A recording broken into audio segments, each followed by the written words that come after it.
তিনি 50 বছর বয়সে আবার কোন কোন বর্ণনা আছে 250 বছর বয়সে তিনি নবুয়ত লাভ করেছেন। আবার কোন বর্ণনা এসেছে তিনি 260 বছর বয়সে নবুয়ত লাভ করেছেন। যাই হোক, আল্লাহ রাব্বুল আলামিন ওনাকে পৃথিবীতে আল্লাহর পয়গম্বর করে আল্লাহ প্রেরিত দূত করে দুনিয়াতে পাঠাইলেন। বললেন, আপনি দুনিয়ার মানুষকে আমার দ্বীনের দাওয়াত, তাওহীদের দাওয়াত দেন, আপনাদের সালাতের দাওয়াত দেন। নূহ আলাইহিস সালাম বললেন, কোরআন শরীফের মধ্যে আল্লাহ রাব্বুল আলামিন বলেছেন, নূহ আলাইহিস সালাম ওনার কওমকে বললেন,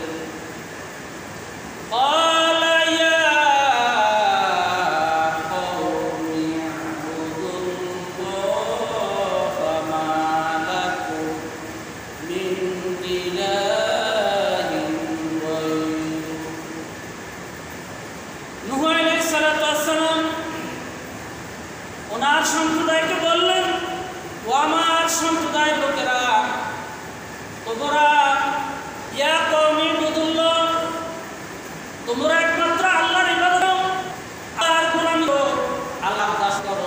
আল্লাহ ছাড়া তোমার নাই, এরা ছাড়া কোনো সৃষ্টিকর্তা নাই। তোমরা তার দাসত্ব করো, তার আদর করো। তোমরা যে বিভিন্ন দেবদের পূজা করো, মূর্তি পূজা করো, কোনদিন কাজে না। আল্লাহ তোমাকে তোমরা করো এই পূজা, তুমি আল্লাহর আযাবের নজর থেকে রাখতে পারো। তোমরা এক আল্লাহ। নূহ আলাইহিস সালাম যখন এইভাবে দাওয়াত দিচ্ছে, মানুষকে আল্লাহর দ্বীনের দাওয়াত দিতেছে, তখন এই শত্রুতা শুরু, এই দ্বন্দ্ব শুরু হয়ে গেছে সমাজের মধ্যে। বিভিন্নভাবে ওনার উপর অত্যাচার, নির্যাতন, জুলুম, অনেক সীমাহীন নির্যাতন ওনার উপর শুরু হয়ে গেছে। দেখা গেছে ওনাকে পাথর, রাস্তাতে উনি হাঁটি যায়, ওনাকে পাথর নিক্ষেপ করত। এরপরে ওনাকে আঘাত করতে করতে মাটিতে ফালাই দিত। মাটির মধ্যে পড়ে যাওয়ার পরে মাটি ওখানে ওনাকে আঘাত করতো, মারতো, ওনার শরীরের মধ্যে আঘাত করতো। করতে করতে ওনার শরীর রক্তে রঞ্জিত হয়ে যেত, উনি অচেতন হয়ে যেত। তারা আল্লাহর পয়গম্বরকে, আল্লাহর নবীকে তখন মারা গেছে এই মনে করে তারা তখন রেখে চলে যেত। এরপরে আল্লাহর নবী আবার দেখা গেছে যখন ওনার হুঁশ ফিরে আসতো, তখন তিনি ওখান থেকে উঠতেন। বর্ণনার মধ্যে আসছে, কিতাবের মধ্যে আসছে, একদিন একটা বৃদ্ধ লোক রাস্তায় পথ চলতে চলতে নূহ আলাইহিস সালামকে দেখতে পেলেন। ওই যে বৃদ্ধ লোকটা, তার সাথে তার ছেলে ছিল। ওই বৃদ্ধ লোকটা যখন হযরত নূহ আলাইহিস সালাম ওনাকে দেখলেন, দেখার পরে ওই বৃদ্ধ লোকটা তার ছেলেকে বললেন, ও আমার প্রিয় বাচ্চ, এই যে লোকটা দেখো, কখনো এই লোকটার কথা শুনবে না, তার কথার মধ্যে কোনো কর্ণপাত করবে না। এই লোকটা হইল পাগল। কারে বলছে পাগল? হযরত নূহ আলাইহিস সালাম ওনাকে বলছে যে এই লোকটা পাগল, মাতাল, উন্মাদ, এর কথা তুমি কোনোদিন শুনি না। যখন ওই লোকটা তার ছেলেকে কথা বললো, বলার পরে ছেলেটা তার বাবার হাত থেকে লাঠিটা লই হযরতে নূহ আলাইহিস সালাম ওনাকে এলো পাতাই ওনাকে মারা শুরু করলো। নাউযুবিল্লাহি মিন যালিক। মারতে মারতে আল্লাহর নবীকে মাটির মধ্যে ফেলে দিল। দেখেন, আল্লাহর পয়গম্বর, আল্লাহর নবী, মারতে মারতে ওনাকে মাটির মধ্যে ফালাই দিলেন। এরপরেও দোয়া করেন নাই। দোয়া করতেন, আল্লাহ তুমি আমার কওমকে তুমি হেদায়েত দান করো। আল্লাহ, তারা আমাকে চিনতে পারে না, আমাকে বুঝতে পারে নাই, আল্লাহ তুমি তাদেরকে হেদায়েত দান করো। এর মধ্যে জিবরাইল আলাইহিস সালাম একদিন এসে হযরত নূহ আলাইহিস সালাতু ওয়াস সালামকে বললেন, ওগো আল্লাহর নবী, আপনার কওমের লোকেরা আপনার উপরে অত্যাচার নির্যাতন করে, আপনাকে মেরে রক্তে রঞ্জিত করে। আপনি আল্লাহর কাছে বদদোয়া করুন, আল্লাহ রাব্বুল আলামিন আপনার দোয়াকে কবুল করে এলাকাকে ধ্বংস করে দিবেন। নূহ আলাইহিস সালাতু ওয়াস সালাম বললেন না, একটু ধৈর্য ধরো, আরও আমি অপেক্ষা করি, দেখি কিনা তারা সৎ পথে আসে কিনা, তারা আল্লাহর তাওহীদের পথে আসে কিনা, আরও ধৈর্য ধারণ করো। এরপরে নূহ আলাইহিস সালাতু ওয়াস সালাম তিনি দাওয়াত দিতেছেন, কোনোভাবেই ওনার কথা কেউ শুনে না। নূহ আলাইহিস সালাতু ওয়াস সালাম ওনার 4 জন পুত্র ছিলেন। নূহ আলাইহিস সালাতু ওয়াস সালামের 4 পুত্র ছিলেন, শাম, হাম, ইয়াফেস, কানান। 4 জনের মধ্যে 3 জন ওনার কথা শুনতেন, এই 3 জন ওনার বাধ্য ছিলেন। কানান ছিল কাফের, সে কিন্তু বাবার কথা শুনতেন না, নূহ আলাইহিস সালাতু ওয়াস সালামের কথা শুনতেন না। এরপরে নূহ আলাইহিস সালাতু ওয়াস সালামের স্ত্রী, উনিও কাফের ছিলেন, উনিও ওনার কথা শুনতেন না, ওনার অবাধ্য ছিলেন। উনি যে দাওয়াত দিতেন, মানুষকে আল্লাহর পথে ডাকতেন, নূহ আলাইহিস সালাতু ওয়াস সালামের কথাগুলি সে সমাজের কাফের বেঈমান এদের কাছে তাই প্রকাশ করে দিত। ওনাকে বিভিন্নভাবে তুচ্ছ তাচ্ছিল্য করতে আল্লাহর নবীকে। নূহ আলাইহিস সালাতু ওয়াস সালাম একাধারে 950 বছর কওমকে দ্বীনের দাওয়াত দিয়েছেন, সত্যের পথে ডেকেছেন, গোমরাহি থেকে তাদেরকে ফিরানোর জন্য চেষ্টা করেছেন, কিন্তু কোনোবার তারা কথা শুনে না। গুটি সামান্য কিছু মানুষ ছাড়া ওই এলাকার, ওই অঞ্চলের অধিকাংশ মানুষ ওনার দাওয়াতকে প্রত্যাখ্যান করেছে। এমনকি ওনাকে হত্যা করার জন্য তারা বিভিন্নভাবে পন্থা অবলম্বন করেছে। তারপর নূহ আলাইহিস সালাতু ওয়াস সালাম যখন দেখলেন যে কোনোভাবেই এই জাতিকে কোনোভাবেই যতই দাওয়াত দেয়, কোনোভাবেই তারা দাওয়াত কবুল করছে না, শেষ মুহূর্তে নূহ আলাইহিস সালাতু ওয়াস সালাম আল্লাহর কাছে দোয়া করলেন, ও বার ইলাহি, আল্লাহ আল্লাহ তুমি এই কাফের বেঈমানদেরকে তুমি এই দুনিয়া থেকে তুমি বিদায় করে দাও, তাদেরকে ধ্বংস করে দাও। নূহ আলাইহিস সালাতু ওয়াস সালাম বললেন, ক্বালা রাব্বি লা তাযার, ক্বালা রাব্বি লা তাযার আলাল আরদি মিনাল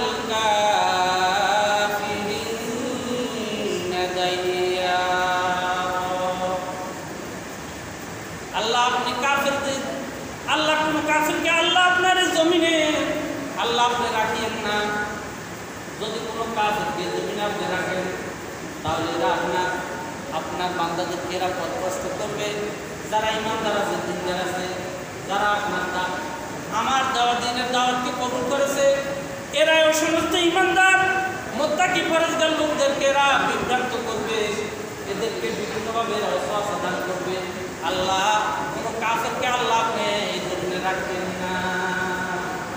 নূহ আলাইহিস সালাতু ওয়াস সালাম বললেন, আল্লাহ সমস্ত কাফেরকে তাদের একেবারে মূল সহ তাদেরকে আপনি শেষ করে দেন, ধ্বংস করে দেন। বলতেছেন, ইন তাজারহুম, আল্লাহ আপনি যদি তাদেরকে ছেড়ে দেন, ইন তাজারহুম ইউদিল্লু ইবাদাকা, এরা আপনার বান্দাদেরকে পথভ্রষ্ট করবে। আল্লাহ পাক ওহী নাযিল করলেন, বললেন, জিবরাইল আলাইহিস সালাতু ওয়াস সালাম একদিন নূহ আলাইহিস সালামকে 80 গাছের ঢাল দেওয়ার পর বললেন, আপনি কোনো একটা জায়গায় এই ঢালটা রোপণ করুন। এই ঢালটা অতীত অনেক বড় হবে, ঢালটা এটা গাছে পরিণত হয়ে অনেক বড় হবে। অথবা কোনো কোনো বর্ণনা আছে তিনি শাল গাছ রোপণ করেছিলেন। রোপণ করার পরে 20 বছর পরে দেখলেন বিশাল এক গাছ। ওই গাছটা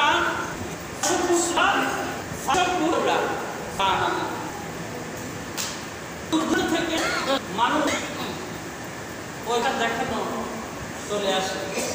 বিশাল গাছ 600 ফুট লম্বা, 400 ফুট চওড়া প্রশস্ত। আল্লাহ রাব্বুল আলামিন নূহ আলাইহিস সালামকে বললেন, আপনি নৌকা নির্মাণ করুন, আপনি জাহাজ নির্মাণ করুন। ওয়াসনাইল ফুলকা বিআ'য়ুনিনা ওয়া ওয়াহিনা ওয়ালা তুখাতিবনি ফিল্লাযীনা যালামু ইন্নাহুম মুগরাকুন। কয় আপনি ওয়াসনাইল ফুলকা, আপনি নৌকা নির্মাণ করেন। তো নূহ আলাইহিস সালাম এখন একটু চিন্তার মধ্যে পড়ে গেলেন, নৌকা কিভাবে নির্মাণ করব, কিভাবে করতে হবে। এখন উনি একটু টেনশন, চিন্তার মধ্যে পড়ে গেলেন।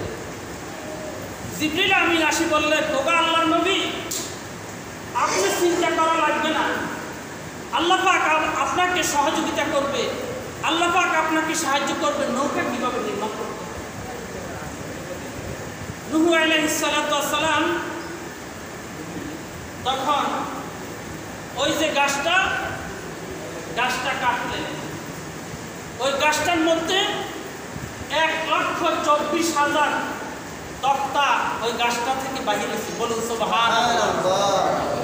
প্রত্যেকটা তক্তার মধ্যে আল্লাহ এই জমিনে যে 1,24,000 পয়গম্বর আসছে, সমস্ত পয়গম্বরের নাম ওই তক্তের মধ্যে লেখা হলো। সর্বপ্রথম ওই তক্তের মধ্যে নাম আসছে হযরত আদম আলাইহিস সালাম। সর্বশেষ মুহাম্মদুর রাসূলুল্লাহ সাল্লাল্লাহু আলাইহি ওয়াসাল্লামের নাম আসছে ওই 1,24,000 তক্তার মধ্যে। নূহ আলাইহিস সালাম জাহাজ নির্মাণ করলেন। এখন 60টা তক্তা বাকি আছে। কয়টা? 60টা তক্তা। নূহ আলাইহিস সালাম চিন্তা করলেন, এদের তক্তা আবার কোথায় পাবো? এই 60টা তক্তা। তখন জিবরিল আমিন বললেন, ওই যে নীল নদের ওখানে একটা গাছ আছে, ওই গাছটা কেটে আনে। নূহ আলাইহিস সালাম উনি ওনার সন্তানদেরকে বললেন, তোমরা কেটে আনো। তারা বলতেছে আমরা পারবো না। তখন নূহ আলাইহিস সালাম কয়, তো গাছটা কে আনবে?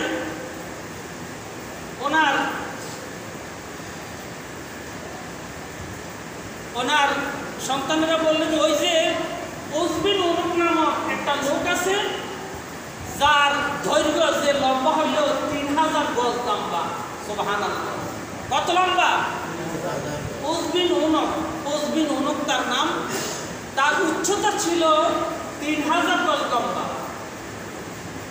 সে সমুদ্র থেকে মাছ ধরি, সূর্যের তাপের মধ্যে শুকাই, তারপরে খাইত। তো নূহ আলাইহিস সালাম উজবিন উনুককে বললেন, তুমি ওই যে নীল নদের ওখানে একটা গাছ আছে, ওই গাছটা কেটে আমাকে আনি দাও। উজবিন উনুক যাই যে গাছটাকে মাটি থেকে তুলে ফেলে। উজবিন উনুক একটা শর্ত দিছে যে আপনি আমাকে এক বেলা খাওয়াইতে হবে। যদি আমি গাছটা আনি দিতে হলে শর্ত আছে, আমাকে এক বেলা আপনি আহার দিতে হবে। নূহ আলাইহিস সালাম বললেন, হ্যাঁ, তোমাকে এক বেলা আহার দিবে। উজবিন উনুক গাছটা কাটিয়ে আনার পরে ওখানে 60টা তক্তা হয়েছে। তো নূহ আলাইহিস সালাম চিন্তা করলেন, ওই যে 1,24,000 তক্তা, ওখানে 1,24,000 পয়গম্বরের নাম আছে। এখন ওখানে এই 60টা তক্তার মধ্যে কার নাম লিখব? জিবরিল আমিন বললেন, এই 60টা তক্তার মধ্যে আখির জামানার নবী, শেষ নবী মুহাম্মদুর রাসূলুল্লাহ সাল্লাল্লাহু আলাইহি ওয়াসাল্লামের 4 জন খলিফা, আমিরুল মুমিনিন, খলিফাতুল মুসলিমিন, হযরত সিদ্দিক আকবর রাদিয়াল্লাহু তাআলা আনহা, হযরত ফারুক আযম রাদিয়াল্লাহু তাআলা আনহা, হযরত উসমান জিন্নুরাইন রাদিয়াল্লাহু তাআলা আনহা, হযরত আলী ইবনে আবি তালিব রাদিয়াল্লাহু তাআলা আনহা এই সাতজন সাহাবীর নাম তখতার মধ্যে লেখেন। এই সাতটা তখত যখন আপনি আপনার জাহাজের মধ্যে নৌকার মধ্যে লাগাবেন, তখন ওই জাহাজটা নৌকাটা সমস্ত বিপদ থেকে আল্লাহ হেফাজত করবে। বলুন সুবহানাল্লাহ। সাতটা তখত নৌকার মধ্যে লাগাইছে, এখন জাহাজের কাজ সম্পূর্ণ হয়ে গেল। উজবিন ওনক যখন গাছটা, তখন উজবিন ওনক বলল, আচ্ছা আমি তো গাছকে টেনে দিলাম, এখন আমার এক বেলা আহার। নূহ আলাইহিস সালাম 3টা রুটি দিছে। কয়টা রুটি? 3টা রুটি দিছে। উজবিন ওনক দেখে আশ্চর্য, আপনি কি বলেন? আমার এইরকম প্রতিদিন আমার 12,000 রুটি লাগে। কত হাজার? আমার একদিন এক বেলায় আমার 12,000 রুটি লাগে। আমি আমার খাদ্যের সন্ধানে আমি পেরেশান হয়ে যাই। আপনি কি দিলেন এটা? নূহ আলাইহিস সালাম বললেন, তুমি আল্লাহর নাম নিয়ে তুমি রুটিগুলি ভক্ষণ করো। আল্লাহর নাম নিয়ে যখন রুটি খেলেন, 3টা লাগে নাই, 2টা রুটি খাওয়ার পরে তার পেট ভর্তি হয়ে গেছে। বলে আর খাওয়া লাগবে না, আমার খিদা নিবারণ হয়ে গেছে। কিতাবে লেখে তার খানা ছিল দৈনিক 5 থেকে 10 পণ ছিল তার খাওয়া। 5 হইতে 10 পণ খাদ্য সে গ্রহণ করতে। এখন জাহাজ নির্মাণ করলেন। আল্লাহ পাক নূহ আলাইহিস সালামকে অর্ডার দিয়েছেন যে যেদিন দেখবেন চুলার নিচ থেকে পানি উঠা শুরু হয়েছে, আকাশ থেকে পানি বর্ষণ শুরু হয়ে গেছে, ওই দিন মনে করবেন যে মহাপ্লাবন শুরু হয়ে গেছে। এর আগে জাহাজ তো নির্মাণ কাজ শেষ। এখন নির্মাণ কাজ শেষ হওয়ার পরে এখন ওই যে কওমের লোকেরা যারা ওনার দাওয়াতকে কবুল করে নাই, কাফের বেঈমানেরা, তারা আসি ঠাট্টা বিদ্রুপ করতেছে। কয় মরুভূমির মধ্যে এই নৌকা কোথায় চলবে? মরুর বালুর উপরে এই জাহাজ কিভাবে চলে? এই নৌকা কিভাবে চলবে? তারা বিভিন্নভাবে ঠাট্টা বিদ্রুপ করলো। তারা আসি ওই জাহাজের মধ্যে তারা পায়খানা করা শুরু করে দিয়েছে। দেখা গেছে, দেখেন কত বড় জালিম, কত বেঈমান তারা হতে পারে। উনি জাহাজ নির্মাণ করলেন, নৌকা নির্মাণ করলেন, ওই নৌকার মধ্যে আসি তারা পায়খানা করতে করতে গোটা জাহাজ পরিপূর্ণ করে চালাইছে তাদের পেশাবা পায়খানাটা। নূহ আলাইহিস সালাম জাহাজের দিকে তাকাইয়া উনি কান্নাকাটি করতেছে, হায়রে জাহাজটা আমি নির্মাণ করলাম, এরা তো ময়লা দ্বারা জাহাজটা পরিপূর্ণ করে দিচ্ছে। আল্লাহর কুদরত দেখেন, আল্লাহ কি করে দেখেন। জাহাজ যখন তাদের পায়খানা প্রস্রাব দ্বারা পরিপূর্ণ, এমন অবস্থায় একদিন এক অন্ধ ব্যক্তি ওই জাহাজের মধ্যে পায়খানা করার জন্য আসছে। আসার পরে ওই অন্ধ লোকটা তার পা পচকে জাহাজের মধ্যে পড়ে, পায়খানার স্তূপের মধ্যে, পেশাবের স্তূপের মধ্যে পড়ে আবু বুকে জাহাজ থেকে উঠার পরে সে দেখতেছে সে এখন আর অন্ধ না, সে চোখে দেখতেছে। অন্ধ লোকটা জাহাজের মধ্যে আসছে পায়খানা প্রস্রাব করার জন্য। এখন তার পা পচকে পিছলাইয়া জাহাজের মধ্যে পড়ে গেছে। পড়ার পরে তুই পায়খানার মধ্যে হাবুডুবু খাই, উঠার পরে দেখতেছে অন্ধ লোকটা এখন সে চোখে দেখে, সে পরিপূর্ণ সুস্থ। এখন এই লোকটা তার কওমের কাছে যাই বলতেছে, হায়রে আমি তো অন্ধ ছিলাম, এখন আমার চোখ তো এখন ভালো হয়ে গেছে, আমি এখন সব কিছু দেখতে পাই। এখন তার কওমের লোকেরা বললো, কি বলো? তারা আশ্চর্য অবাক। এখন তারা কি করলো? রাত্রের অন্ধকারে আরেকটা অন্ধ লোককে এ জাহাজের মধ্যে আনি ওই ময়লার মধ্যে তাদের পায়খানা প্রস্রাবের মধ্যে ফালাই দিচ্ছে। দেওয়ার পরে লোকটা ওখানে হাবুডুবু খেয়ে, পায়খানা প্রস্রাবের মধ্যে হাবুডুবু খেয়ে উঠিয়া উপরে উঠে আসার পরে দেখতেছে ওই লোকটা নিজেও তার অন্ধত্ব দূর হয়ে গেছে। এখন কমের লোকেরা চিন্তা করতেছে কিরে কারণটা। এখন দেখা গেছে দলে দলে ওই দেশের মধ্যে এলাকায় যত অন্ধ লোক আছে সমস্ত অন্ধ আসি এই জাহাজের ভিতরে তাদের ওই পায়খানা প্রস্রাবের স্তূপের মধ্যে তারা হাবুডুবু খায়। যেই আসে সে তার অন্ধত্ব দূর হয়ে যায়। এইভাবে অন্ধরা আসছে। তারপরে যাদের পা নাই হাত নাই তারা আসি ওই জাহাজের মধ্যে আপনার পায়খানার স্তূপের মধ্যে ময়লা স্তূপের মধ্যে হাবুডুবু খায়। দেখা গেছে যার হাত নাই তার হাত এসে যায়। যে পায়ে হাঁটতে পারে না সে পায়ে হাঁটতে পারে। এইভাবে যত অসুস্থ রোগী আছে সবাই আসে এখন ডুব দেয় পায়খানা স্তূপের মধ্যে ময়লা স্তূপের মধ্যে, সবাই ভালো হয়ে যায়। এইভাবে যখন সারা দুনিয়ার পচা শুরু হয়ে গেল মানুষ শুধু কেবল আইতেছে। এবার আস্তে আস্তে এমন অবস্থা হয়েছে তারা ময়লাগুলি তাদের বান্ধবচারী তারা নিয়ে যাইতেছে, কয় এটাই আমাদের ওষুধের ঔষধ। এইভাবে দেখা গেছে যখন এই ময়লা নিতে নিতে ধুতে ধুতে গোটা জাহাজ পরিষ্কার হয়ে গেছে। জাহাজের পানিগুলি ধুই তারা নিয়ে তারা এটার কি বলে তাদের রোগের সেবা হিসাবে তারা গ্রহণ করতেছে। যে নেয় সবাই ভালো হয়ে দেখতেছে। শেষ পর্যন্ত দেখছে গোটা জাহাজ পরিষ্কার পরিচ্ছন্ন হয়ে গেছে। দেখছেন আল্লাহ কি করে। এরপরে নূহ আলাইহিস সালাম যখন দেখলেন জাহাজ পরিপূর্ণ পরিষ্কার হয়ে গেল, চুলার নিচ থেকে পানি উঠা শুরু হয়ে গেছে। আল্লাহ রাব্বুল আলামিন নূহ আলাইহিস সালামকে বললেন, ওগো নূহ, আপনি আপনার ইমানদার মুত্তাকি ফরজগার যারা তাদেরকে নিয়ে আপনি নৌকার মধ্যে আরোহণ করুন। তাদেরকে নিয়ে নৌকার মধ্যে আরোহণ করুন।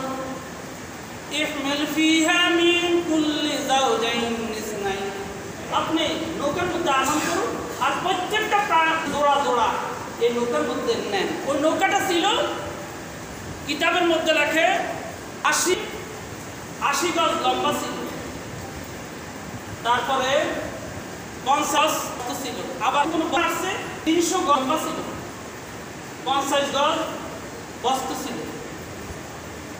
কয়েক তলা বিশিষ্ট জাহাজ তিনি নির্মাণ করেছেন। এখন নূহ আলাইহিস সালাম আল্লাহ পাক বললেন, নবী আপনি প্রত্যেকটা প্রাণী জোড়ায় জোড়ায় ওখানে নেন, গরু ছাগল তারপরে ওট দুম্বা বাঘ বল্লুক জোড়ায় জোড়ায়। নূহ আলাইহিস সালাম বললেন, আল্লাহ ঠিক আছে গরু ছাগলে না নিলাম, এই যে বাঘ বল্লুক সিংহ এদেরকে আমি কীভাবে নিব? এরা তো ওখানে তো একটা আরেকটারে এটার কি বলে ধরবে, আক্রমণ করবে। আল্লাহ বললেন, নূহ তাদের মধ্যে এই হিংসাটা সৃষ্টি করছে কি? এই যে বাঘ যখন হরিণ দেখে হরিণের মধ্যে দাপিয়ে পড়ে, এটা কে সৃষ্টি করছে? নূহ আলাইহিস সালাম বললেন, আল্লাহ আপনি সৃষ্টি করেছেন। আল্লাহ বললেন, আমি তাদের মধ্যে আমি হিংসাটা দূর করে দিলাম। এখন আপনার জাহাজে যত পশু পাখি হিংস্র জানোয়ার আসবে তারা কেউ একে অপরের উপর আক্রমণ করবে না।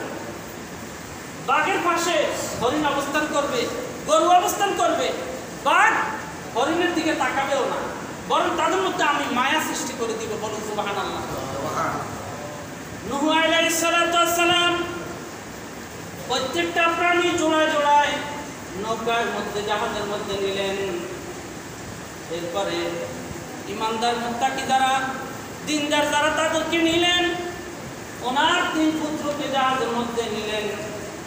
এরপরে জাহাজের প্রত্যেকটা প্রাণী লইলেন। মাটির নিচ থেকে গরম পানি ঠান্ডা পানি উঠা শুরু হয়ে গেছে, আর আকাশ থেকে গরম পানি পড়া শুরু হয়ে গেছে। নিচ থেকে গরম পানি ঠান্ডা পানি আর উপর থেকে গরম পানি পড়া শুরু হয়ে গেছে। সারা দুনিয়া, কেউ বলতেছে সারা দুনিয়ায় এই তুফানটা এই জলোচ্ছ্বাস এই প্লাবনটা হয়েছে, আবার কেউ বলতেছে ওই এলাকায় হয়েছে। তবে এমনি নির্ভরযোগ্য কথা হলো ওনার এলাকায় প্লাবনটা। তো পানি যখন উঠলো উপর থেকে পড়তে নিচ থেকে উঠতেছে, জাহাজ পানির মধ্যে বাড়াচ্ছে। নূহ আলাইহিস সালাম ওনার ছেলে কেনানকে 6 ছেলের মধ্যে 3 ছিল ওনার বাধ্য, তারা নৌকার মধ্যে তাদের জাস্তির ছিল জাহাজে উঠে না। নূহ আলাইহিস সালাম আসে বললে আমার বৎস তুমি আজ উঠো, আজকে আল্লাহ থেকে আযাব থেকে কেউ রক্ষা পাবে না। কেনান বলল আমার কিছু হবে না, আমি ওই যে পাহাড়ের মধ্যে আমি অবস্থান করব। নূহ আলাইহিস সালাম বললেন পাহাড়ে পানি আজকে অনেক পানি হবে, পাহাড়টা সব ডুবে যাবে, তুমি রক্ষা পাবে না। কয় না হবে না, আমি উঠবো না। আল্লাহ বললেন আপনার সন্তানকে বলেন জাহাজে উঠে সে আপনার ফ্যামিলির সদস্য হইতে পারে না। আল্লাহ বলতেছে আমি সমস্ত বেঈমান আমি শেষ করে দিব, শুধু আপনার বংশধর যারা আমি তাদের রাখব। নূহ আলাইহিস সালাম ওনার সন্তানকে বললেন, কেনানকে বললেন ওগো কেনান জাহাজের মধ্যে উঠো, নৌকার মধ্যে আরাম করো। আল্লাহ রাব্বুল আলামিন মহাপ্লাবন দিয়ে সমস্ত কাফের বেঈমানকে ধ্বংস করে দেবে, তুমিও সেই ধ্বংস থেকে রেহাই পাবে। শুনে পাকে দিয়ে আল্লাহ রাব্বুল আলামিন পানির এক মালা সৃষ্টি করে দিলেন, ঢেউয়ের সৃষ্টি করলেন। ঢেউয়ের সাথে সাথে কেনানকে পানির মধ্যে নিমজ্জিত করাই দিলেন, কেনানকে শেষ করে দিলেন। তো দুইটা সাপ আর বিচ্ছু আসি নৌকার সামনে দাঁড়াইছে। দাঁড়ানোর পরে নৌকার সামনে দাঁড়াইছে, বললেন ওগো আল্লাহর নবী আমাদেরকে নৌকায় আপনি নেন। নূহ আলাইহিস সালাম বললেন তোমরা তো মানুষের ক্ষতি করো, অনিষ্ট করো। ওই সাপ বিচ্ছু বললেন আপনার নামকে যারা উচ্চারণ করবে, আপনার নামকে যারা উচ্চারণ করবে আমরা তাদের কোনো ক্ষতি করব না। সুবহানাল্লাহ। কি কোরআন শরীফের মধ্যে আছে সালামুন আলা ফিল আলামিন।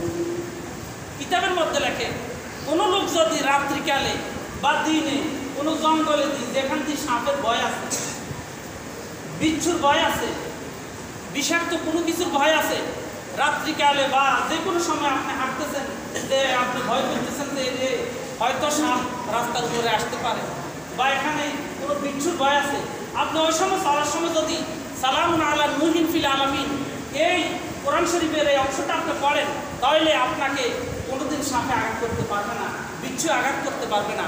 বলুন সুবহানাল্লাহ। আবার পড়েন সালামুন আলা